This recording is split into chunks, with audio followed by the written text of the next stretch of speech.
Manufacturing processes like deep drawing subject metal sheets to intense physical stress. Stamping a car body panel or shaping an aluminum can requires forcing a flat piece of metal into complex, deep geometries. To the naked eye, a freshly rolled sheet of metal looks perfectly uniform. But under the extreme pressure of an industrial press, that same sheet will often tear, warp, or develop uneven edges along highly specific trajectories. This directional weakness is called mechanical anisotropy. It dictates that a material exhibits different physical properties depending on the exact angle it is stretched, compressed, or bent. When a sheet tears consistently in one direction, it's easy to assume the alloy is contaminated or the rolling machine is miscalibrated. It is neither. Anisotropy is a direct physical consequence of the metal's internal microstructure. When an alloy is exposed to severe heat and mechanical deformation, the arrangement of its atoms evolves into a non-random state. To prevent a part from failing on the assembly line, engineers must predict how a material will behave by mapping this invisible internal architecture. Predicting how a macroscopic sheet of steel will bend requires us to zoom in and understand the systematic alignment of its microscopic crystal grains. In metallurgy, crystallographic texture refers entirely to the systematic, non-random alignment of internal crystal directions that occurs following thermomechanical processing. This graphic shows the coordinate system measuring internal alignment against the product's physical dimensions. The primary axis is the rolling direction, tracking the metal's path through the mill.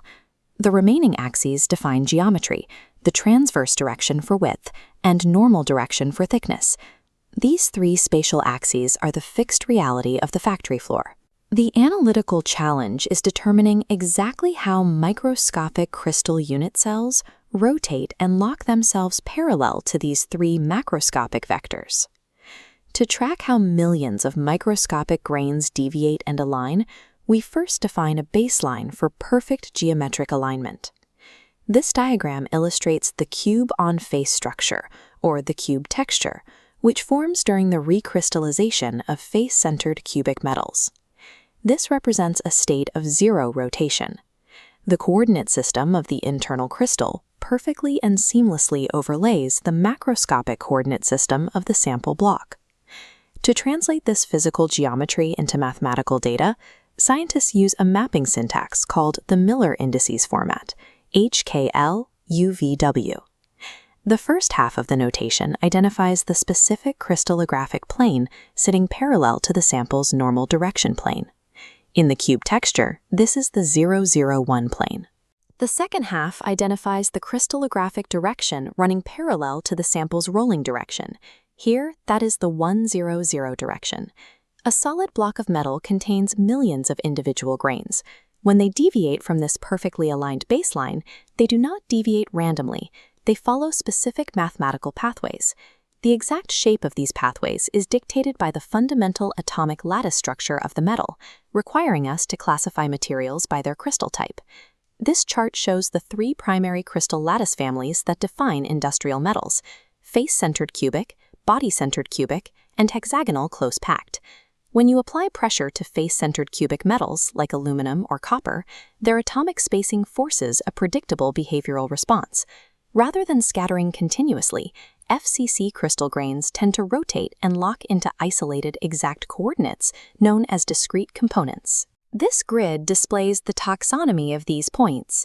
You will consistently see FCC metals resolve into the cube, brass, copper, or S components, each with its own precise Miller indices. While continuous fibers can exist in FCC metals, evaluating the microstructural health of aluminum or copper primarily relies on analyzing these precise numerical anchor points.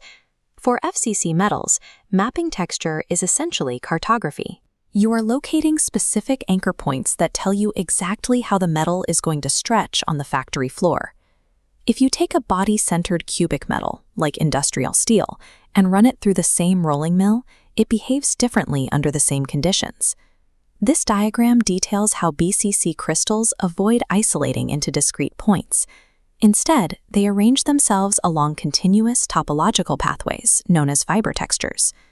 A continuous fiber is a structure where crystals align consecutively along specific directions, rather than sitting randomly or collecting in isolated clusters. The top pathway is the alpha fiber. Along this trajectory, the 1-1-0 direction of the crystal lattice remains aligned with the rolling direction of the sheet. Below it is the gamma fiber, where the 1-1-1 crystal direction locks into parallel alignment with the sample's normal direction. In steel, crystals with a 1-1-1 orientation parallel to the normal direction possess a high plastic strain ratio. This allows the grains to resist thinning while the sheet is stretched in plane, which is why maximizing the gamma fiber is the primary benchmark for deep draw formability. Within this matrix, there is one individual orientation of exceptional importance, the Gauss component, located at 1-1-0-0-0-1. By promoting the Gauss component through thermal engineering, metallurgists increase the material's drawability, allowing it to be stamped into much deeper shapes without fracturing. This control over the gamma fiber and the Gauss texture is how engineers prevent the macroscopic tearing seen on the press. The final major structural category encompasses hexagonal close-packed metals, including magnesium, titanium, and zinc. This graphic illustrates how HCP metals, alongside non-epitaxial thin films, lack the rotational freedom of FCC and BCC alloys. They are defined by a strict one-dimensional alignment constraint. Texture in these materials is governed by the basal plane deflection.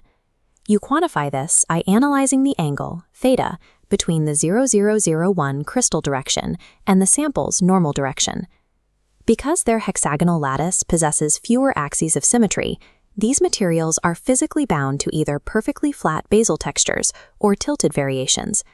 This significantly limits their overall formability compared to steel or aluminum. Analyzing millions of crystal grains across different alloy families requires organizing all discrete points, continuous fibers, and angular constraints into a single reference blueprint. The right half of the matrix establishes our geometric anchors.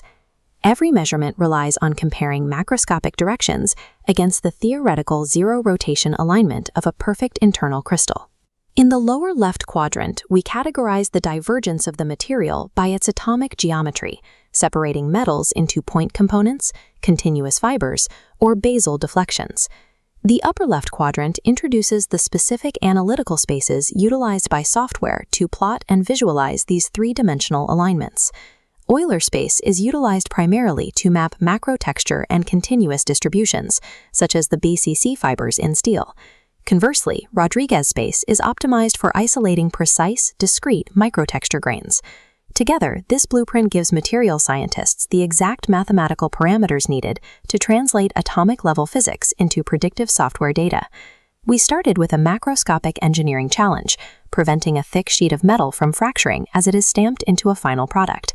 Mapping crystallographic texture through this blueprint moves the manufacturing process from reactive troubleshooting to predictive macrostructural control. Mechanical anisotropy is no longer treated as an unpredictable defect that operators must fight against on the factory floor. By meticulously controlling heat and deformation to intentionally align crystal unit cells, engineers can leverage texture as a design tool, building directional strength directly into the atomic architecture of the material.